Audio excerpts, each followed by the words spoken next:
బట్టి అందరికీ వందనాలు. கர்த்தருடைய நாமத்தின் நிமித்தம் உங்கள் எல்லாருக்கும் என் வாழ்த்துதலை சொல்லிக் கொள்கிறேன். ప్రభువును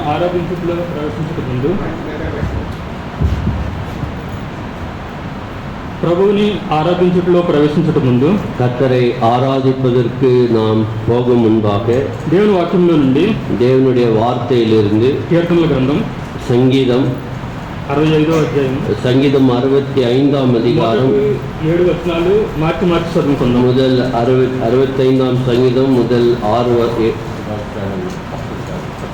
7 வசனங்களை மாறி மாறி வாசிக்கலாம். నేను ఫస్ట్ వచనం చదువుతాను, సెకండ్ వచనం చదవండి.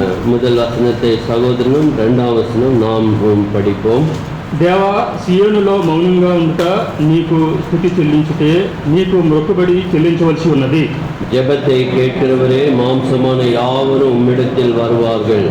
నా మీద మోపబడిన దోషములు భరింపజాలినవి, మా అతిక్రమముల నిమిత్తమే నీవే ప్రాయశ్చిత్తము చేయుదువు. உம்முடைய பிரகாரங்களில் வாசமாய் இருக்கும்படி நீ தெரிந்து கொண்டு சேர்த்துக் கொள்கிறவன் பாக்கியவான். உடைய பரிசுத்த ஆலயமாக உமது வீட்டின் நன்மையால் திருப்தியாகும்.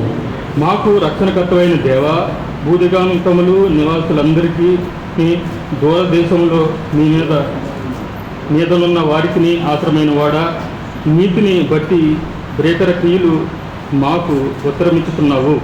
வல்லமை இடை கட்டி கொண்டு உம்முடைய பலத்தினால் பர்வதங்களை உறுதிப்படுத்தி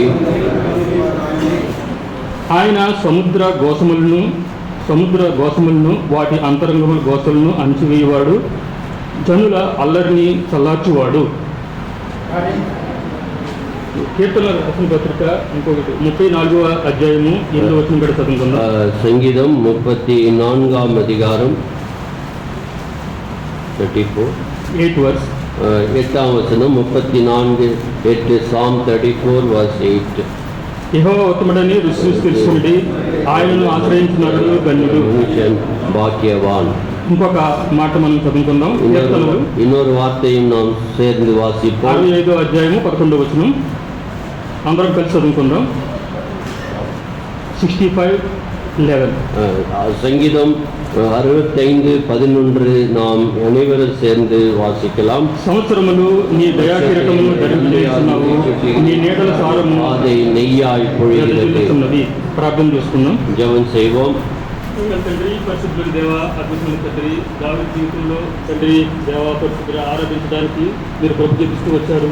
మా యొక్క అనుభవాలను జ్ఞాపకం చేసుకుని దేవా, మా జీవితంలో మీరు చేసిన తండ్రి ప్రతి మేలును మేము జ్ఞాపకం చేసుకుని మనం ఆరాధించుకో సహాయం చేసుకురండి తండ్రి. దేవా పరిశుద్ధుల ధ్యానించడంలో మీ కృపను చూపిస్తురండి తండ్రి. దేవా, మీరే మాతో మాట్లాడుకోరమని, మాకు సహాయం చేసుకురమని, తోడుగా నడిపిస్తారమని నజరేయుడైన యేసు నామమున ప్రార్థించుకుంటున్నాం మా పరమ తండ్రి. ఇక్కడ మొదటి తలంపుగా మనం 65వ కీర్తన మొదటి వచనం, సంగీతం 65 முதலாவது வசனம், அதை தியானிப்போம்.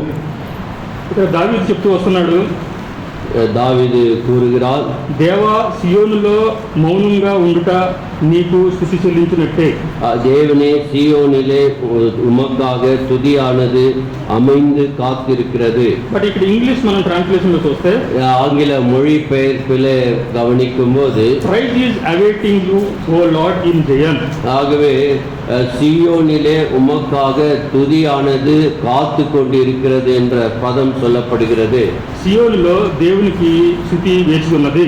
ஆகவே ஆண்டவருக்கு சியோனிலே துதியானது அமைந்து காத்து கொண்டிருக்கிறது. కీర్తనలు 48వ అధ్యాయము சங்கீதம் 48ஆம் அதிகாரம் Psalm 48 మొదటి వచనం మనం చూద్దాం. முதலாம் வசனம், మన దేవుని పట్టణమందు, ఆయన పరిశుద్ధ పర్వతమందు యెహోవా గొప్పవాడును బహుకీర్తుడై ఉన్నాడు. கர்த்தர் பெரியவர், அவர் நமது தேவனுடைய நகரத்திலும் தமது பரிசுத்த பர்வதத்திலும் மிகவும் துதிக்கப்படத்தக்கவர். దేవుని పట్టణంలో యెహోవా గొప్ప బహుకీర్తుడై ఉన్నాడు. ஆகவே கர்த்தர் அவருடைய பட்டணத்திலே மிக பெரியவராக இருக்கிறவராக காணப்படுகிறார். ఇక్కడ మనం సియోన్ అనే మాటను గమనిస్తే, இங்க சியோன் என்ற பதத்தை கவனிக்கும் போது సియోన్ అనేది దేవుని మందిరమును చూపిస్తూ వస్తుంది. சியோன் என்பது தேவனுடைய வாசஸ்தலமாக இருக்கிறது. సియోన్ అనేది జీవము గల మందిరమును సముఖమును చూపిస్తూ వస్తుంది. ஆகவே சியோன் என்பது ஜீவனுள்ளோருடைய குடியிருப்பாக இருக்கிறது. సియోన్ అనేది దేవుని యొక్క సంఘమును చూపిస్తూ వస్తుంది. சியோன் என்பது தேவனுடைய சபையை குறிக்கக்கூடியதாய் இருக்கிறது. అందుకనే మనం జీవం గల దేవుని మందిరంలోకి ఆరాధించే బద్దులమై ఉన్నాం. ஆகவே ஜீவனுள்ள தேவனை அவருடைய பிரகாரங்களிலே ஆராதிக்க நமக்கு ஆண்டவர் இந்த காரியத்தை கடமையாக கொடுத்திருக்கிறார். கீர்த்தனలు 122 4వ వచనం చదువుదాం. சங்கீதம் 122 அதிகாரம் 4వ வசனம், Psalm 122 and verse 4 நாம் வாசிக்கும்போது, ఇజ్రాయేలుకు నియమింపబడిన శాసనమును బట్టి యెహోవా నామమునకు కృతజ్ఞతాస్తుతులు చెల్లించుటకై వారి గోత్రములు యెహోవా గోత్రములు అక్కడికి ఎత్తి వెళ్ళును. ஆகவே இங்கே பார்க்கிறோம், அங்கே இஸ்ரவேலுக்கு சாட்சியாக கர்த்தருடைய ஜனங்களாகிய கோத்திரங்கள் கர்த்தரின் நாமத்தை ஸ்தோத்திரிப்பதற்கு போகும். ఇక్కడ మనం చూస్తూ వస్తున్నాం, కృతజ్ఞత చెల్లించడానికి వాళ్ళకి ఇజ్రాయేల్ అందరికీ ఒక నియమంగా ఉంటూ వస్తుంది. ஆகவே இஸ்ரவேல் ஜனங்கள் எல்லாருக்கும் தேவன் ஒரு சாட்சி அல்லது ஒரு கிரமத்தை கொடுத்திருக்கிறார். ప్రకటన గ్రంథము வெளிப்படுத்தின 4వ అధ్యాయం 11వ వచనం. வெளிப்படுத்தின விசேஷம் 4:11, ரெவலேஷன் chapter 4 and verse 11. ఇక్కడ మనం చూస్తే இங்கே வாசிக்கும்போது, ప్రభువా మా దేవా, నీవు సమస్తమును సృష్టించుతివి, నీ చిత్తమును బట్టి అవి ఉండును, దానిని బట్టి సృష్టింపబడును గనుక నీవే మహిమ ఘనత ప్రభావముల పొందనరుడు అని చెప్పుచు, கர்த்தாவே தேவரீர் மகிமையும் கனத்தையும் வல்லமையும் பெற்றுக்கொள்கிறதற்கு பாத்திரராய் இருக்கிறீர். நீரே சகலத்தையும் சிருஷ்டித்தீர். உம்முடைய சித்தத்தினாலே அவைகள் உண்டாயிருக்கிறவைகளும் சிருஷ்டிக்கப்பட்டவைகளுமாய் இருக்கிறது என்றார்கள். అందుకే ఈ వచనంలో మనం చూస్తే, இந்த வசனங்களிலே நாம் கவனிக்கும் போது, దేవుడు స్తుతికి అర్హుడై ఉన్నాడు. தேவன் துதிக்கு ஆராதனைக்கு தகுதியுடையவராய் காணப்படுகிறார். ప్రకటన గ్రంథము 4వ అధ్యాయం 11వ వచనం చూద్దాం.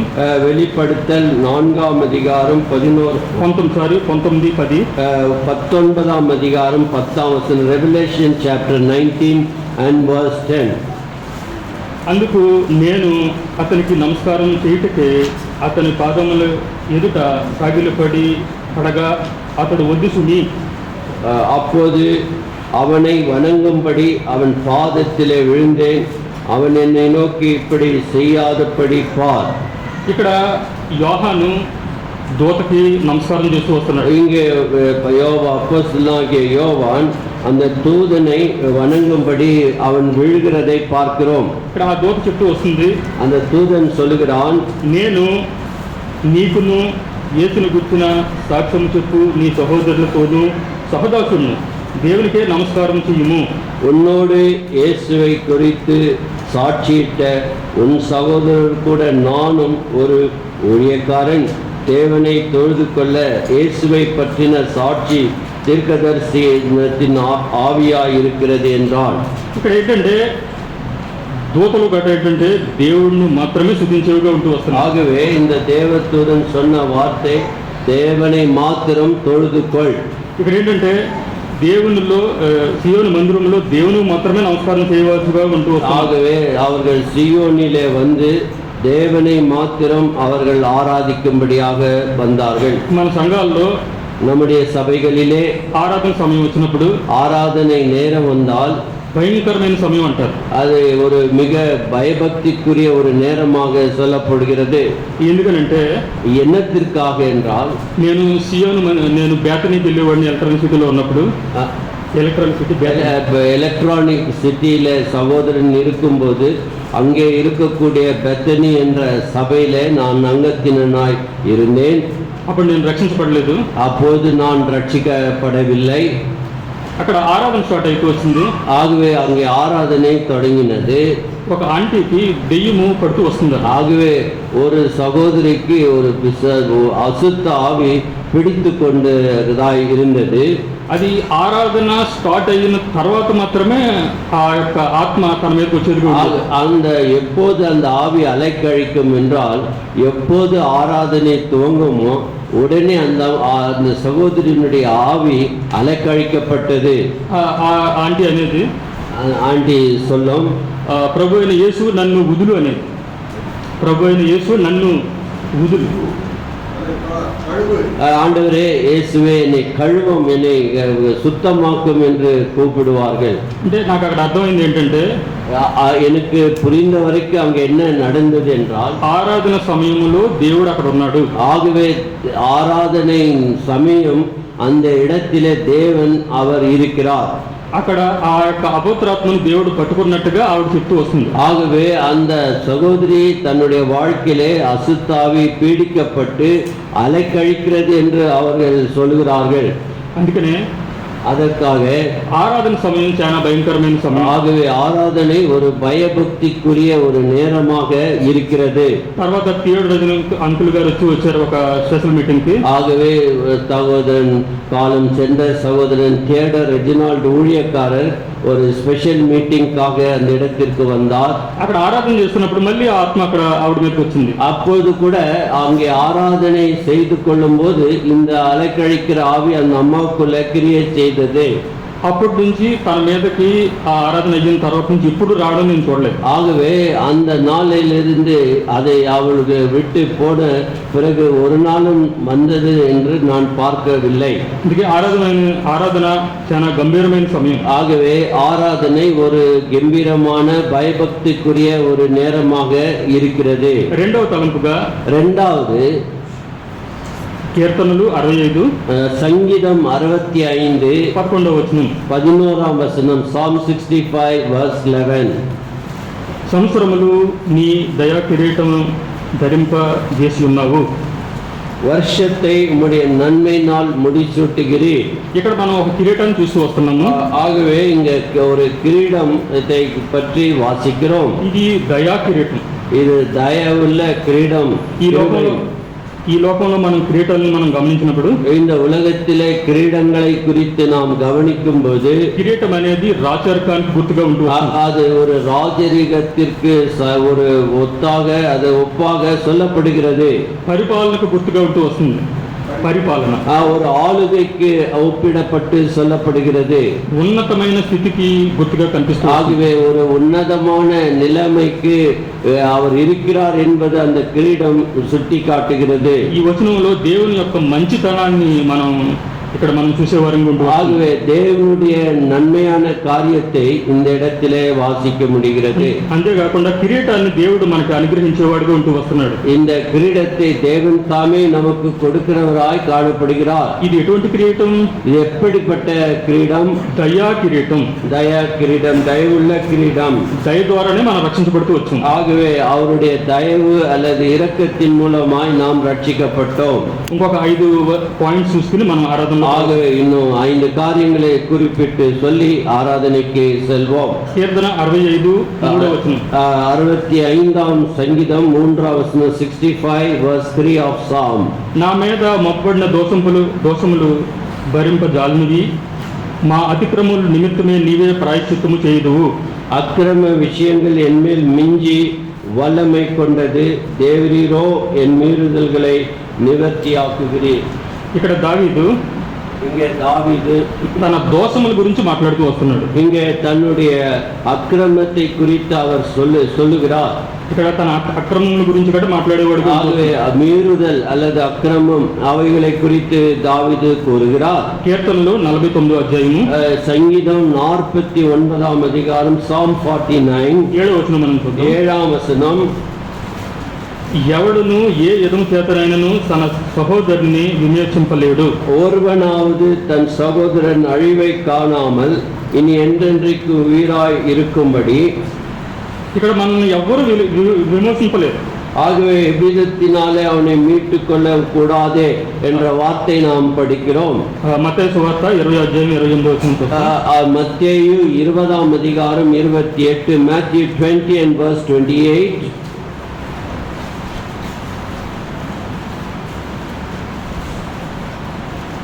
అలాగే మనిషి కుమారుడు పరిచారం చేసుకున్నట్టుకు రాలేదు, కానీ పరిచారం చేయుట అనేకులకు ప్రతిగా విమోచన క్రయధనముగా తన ప్రాణమును ఇచ్చుటకు వచ్చినని చెప్పెను. அப்படியே மனுஷகுமாரன் ஊழியம் கொள்ளும்படி வராமல் ஊழியம் செய்யவும் அநேகரை மீட்கும் பொருளாக தம்முடைய ஜீவனை கொடுக்கவும் வந்தார் என்றார். ఇక్కడ విమోచన అనేది మనం చూస్తూ వస్తున్నాం. இங்கே அதாவது மீட்பை குறித்து வாசிக்கிறோம். ఎవరు మనల్ని విమోచింపలేరు. ஆகவே யாரும் நம்மை மீட்க முடியாது.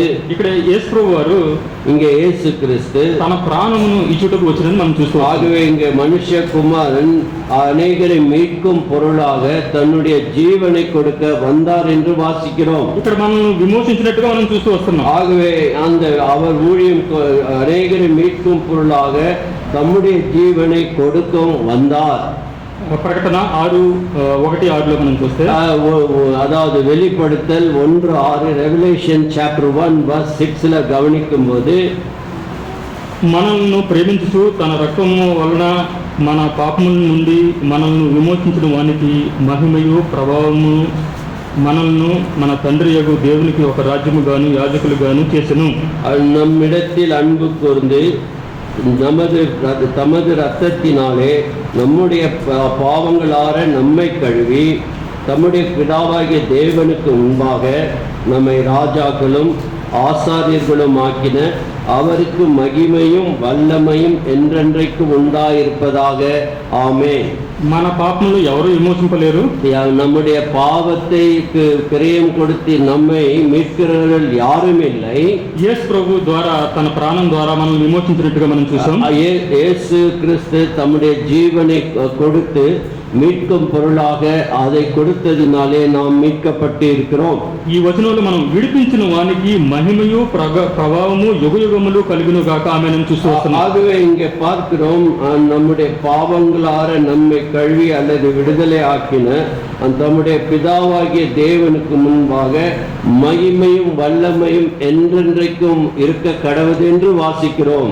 మనం చిన్నపిల్లలను మనం గమనించినప్పుడు சிறு பிள்ளைகளை கவனிக்கும் போது వాళ్ళకి మనం మంచిగా డ్రెస్ అప్ వేసి நாம் அவர்களுக்கு அருமையான உடை எல்லாம் தரித்து వాళ్ళు ఏం చేస్తారంటే ఆడుకుని వాళ్ళు రకరకాల మరకలు అంటించుకుని వచ్చేవారు ఇటు వస్తారు. ஆகவே எவ்வளவு சுத்தமாக அருமையான ட்ரெஸ் போட்டு அனுப்பினாலும் இங்கே விளையாடி மண்ணும் சேரத்தை பூசிக்கொண்டு வந்து விடுவார்கள். మనం తల్లిదండ్రులుగా వాళ్ళని మళ్ళీ మనం క్లీన్ చేసేవారు ఉంటుంది. ஆகவே ஒரு தகப்பன் தாய் உடனே அந்த அழுக்கை எல்லாம் கைகளை கழுவி முகத்தை கழுவி எல்லாம் அவர்களை சுத்தப்படுத்துகிறார்கள். దేవుడు గట మనల్ని క్షమించేవాడుగాను విడిపించేవాడుగాను రకరకాల పాపములు మలినములు మనకు అంటుకుంటున్నప్పుడు దేవుడు మనల్ని విడిపించేవాడుగా ఉంటూ వస్తున్నాడు. ஆகவே நம்முடைய வாழ்க்கையிலே பாவங்கள் கரைகளையும் தீட்டுகளையும் கொண்டு வந்தது.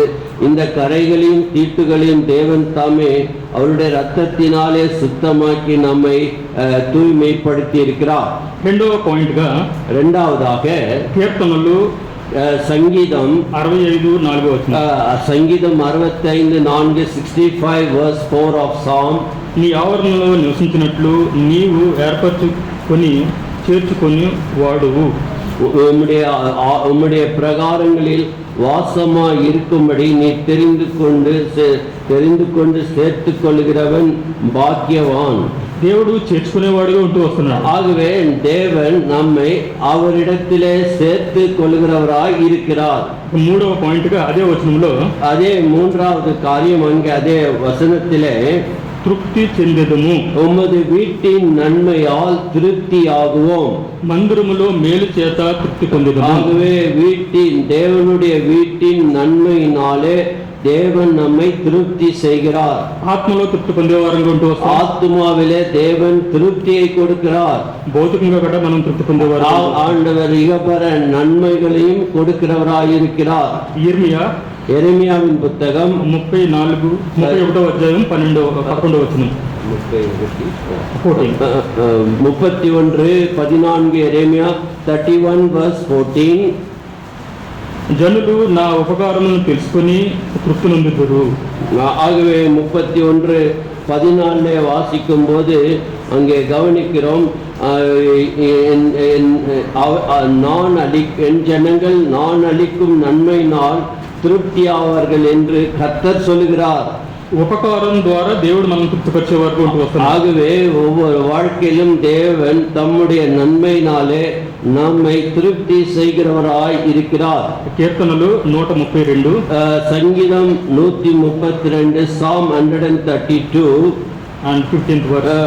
15ஆம் வசனம்.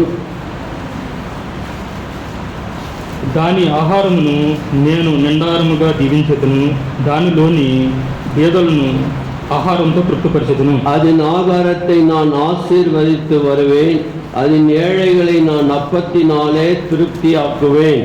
దేవుడు మందిరములో మేలు చేత తృప్తిపరిచేవాడుగా ఉంటాడు. தேவன் தம்முடைய வீட்டின் நன்மையினாலே நம்மை திருப்தி செய்கிறவராய் இருக்கிறார். ఆత్మలో తృప్తిపరిచేవాడుగా ఉంటూ వస్తాడు. ஆத்மாவை திருப்தி செய்கிறார். భౌతికంగా కూడా తృప్తిపరిచేవాడుగా நமக்கு இகபர இந்த உலகத்துக்குரிய ஆசீர்வாதத்தையும் தேவன் நமக்கு கொடுக்கிறார். நான்காவதாக கீர்த்தனలు 65:7 வசனம். சங்கீதம் 65:7, Psalm 65 verse 7. ఆయన సముద్రముల గోసను వాటి తరంగముల గోసను అంచువాడు, మనుషుల అల్లరిని చల్లార్చువాడు. சமுத்திரங்களின் மும்முரத்தையும் அவைகளுடைய அலைகளின் இரைச்சலையும் ஜனங்களின் அமளியும் அமர்த்துகிறார். ఇక్కడ మనం చూస్తూ వస్తున్నాం, జనుల అల్లరిని చల్లార్చువాడు. ஆகவே இங்கே படித்த வசனத்தில் என்ன வாசிக்கிறோம்? சமுத்திரத்தின் மும்முரத்தை அடக்குகிறவராய் இருக்கிறார்.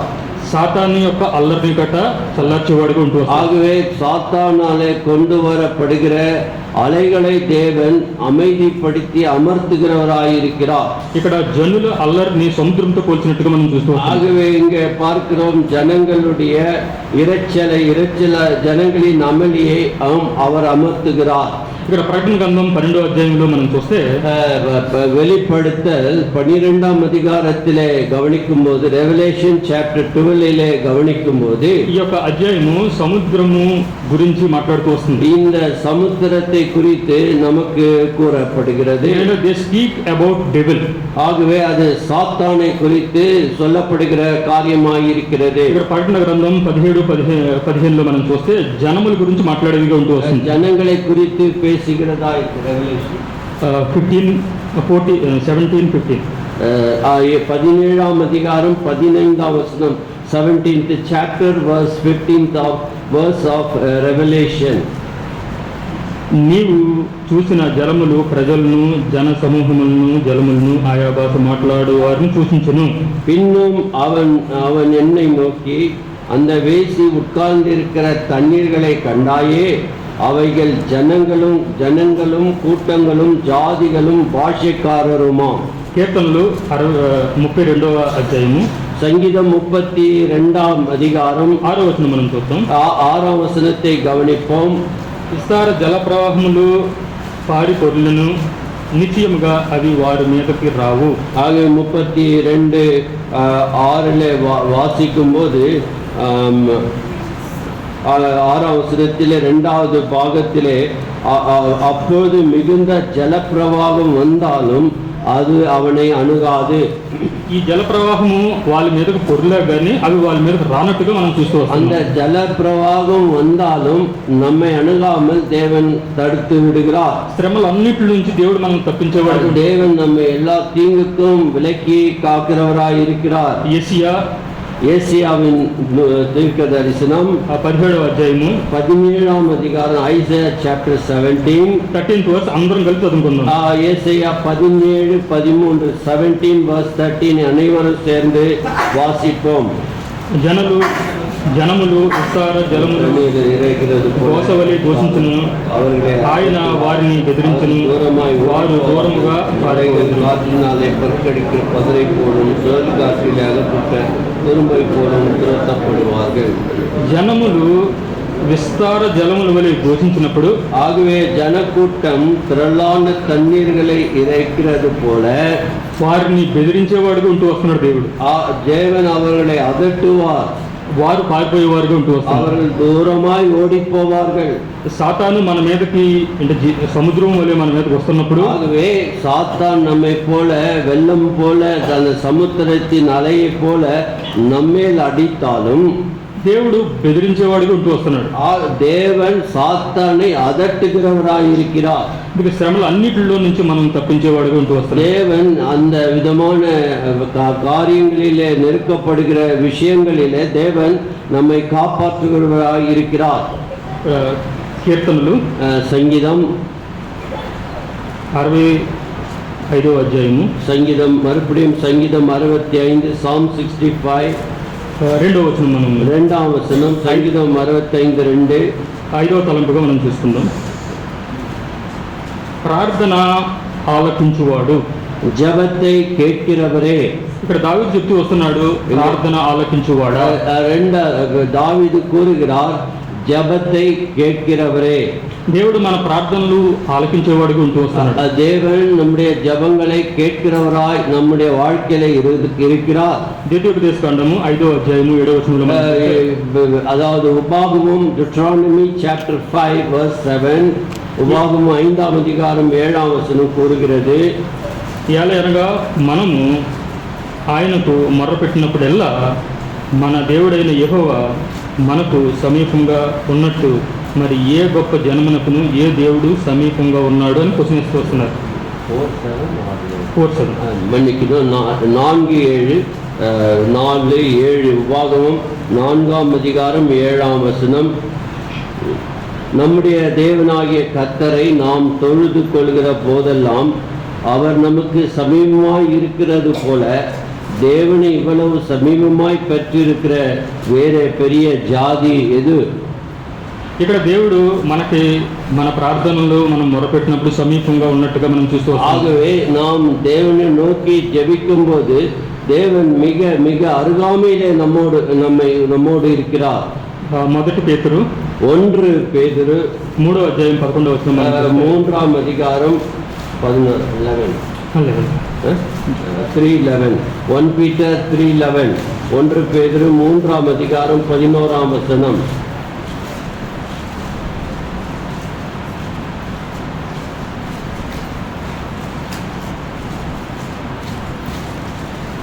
ఆయన చెవులు వారి ప్రార్థనల వైపు ఉన్నది.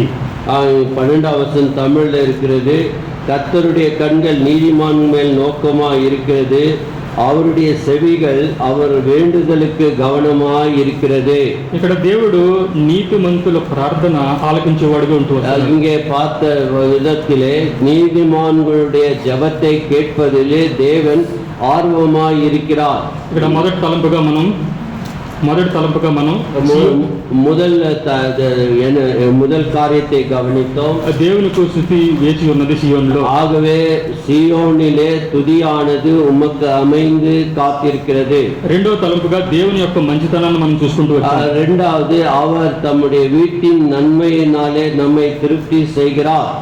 5 పాయింట్లు డిస్కస్ చేసుకుంటూ వచ్చాం. ஆகவே 5 காரியங்களை நாம் ஆராய்ந்து பார்த்தோம். మన పాపములను కడిగేవాడిగా ఉంటూ వస్తున్నాడు. அவர் நம்முடைய மீறுதல்களையும் அக்கிரமத்தையும் கழுவி நிவர்த்தி செய்கிறவராய் இருக்கிறார். క్షమించేవాడిగా ఉంటూ వస్తున్నాడు. அவர் நம்மை மிகவும் மன்னிக்கிறவராய் இருக்கிறார். విమోచించేవాడిగా ఉంటూ వస్తున్నాడు. நம்மை மீட்கும் பொருளாக தம்மை கொடுத்து மீட்டுக் கொண்டார். విడిపించేవాడిగా వచ్చాడు. நம்மை விடுதலையாக்குறவராய் இருக்கிறார். రెండవ పాయింట్ గా இரண்டாவதாக దేవుడు సమీపంగా చేర్చుకున్నట్టుగా చూస్తూ వచ్చాడు. ஆகவே தேவன் நமக்கு மிக அருகாமையிலே சமீபத்திலே இருக்கக்கூடிய ஒரு தேவனாய் இருக்கிறார். మూడవ పాయింట్ గా மூன்றாவதாக ఆత్మలోను శారీరకంగాను భౌతికంగా దేవుడు తృప్తిపరిచేవాడిగా. ஆகவே நம்முடைய ஆவிக்குரிய ரீதியிலும் சரீர ரீதியிலும் நம்முடைய பொருளாதார ரீதியிலும் தேவன் நமக்கு ஆசீர்வாதங்களை கொடுக்கிறவராய் இருக்கிறார். నాలుగో పాయింట్ గా நான்காவதாக సముద్రం లాంటి శ్రమలు మన జీవితంలో ஆகவே அலைகளை போல சமுத்திரத்தின் அலைகள் போல நம்முடைய வாழ்க்கையில பிரச்சனை அடித்தாலும் మనల్ని తప్పించేవాడిగా ఉంటూ వస్తున్నాడు. தேவன் நம்மை தப்புவித்து காக்கிறவராய் இருக்கிறார். సాతాను బెదిరించేవాడిగా ఉంటూ వస్తున్నాడు. சாத்தானை அதட்டுகிறவராய் இருக்கிறார். 5వ పాయింట్ గా ஐந்தாவதாக మన ప్రార్థన ఆలకించేవాడిగా ఉంటూ நம்முடைய ஜெபத்தை கேட்கிறவராக இருக்கிறார். ఈ తలంపులన్నీ మనం జ్ఞాపకం చేసుకుని இந்த எண்ணங்களை எல்லாம் ஞாபகத்தில் வைத்து మనం ఆరాధనలో ஆராதனையிலே கடந்து செல்வோம். దేవుడు మనకు సహాయం చేయండి. தேவன் இந்த వార్తகளை ఆశీర్వదించి చెప్పబడిన వాక్యపు వెలుగులు ప్రభును ఆరాధిస్తాం. சொல்லப்பட்ட வேத வசனத்தின் அடிப்படையிலே கர்த்தரை ஆராதிப்போம்.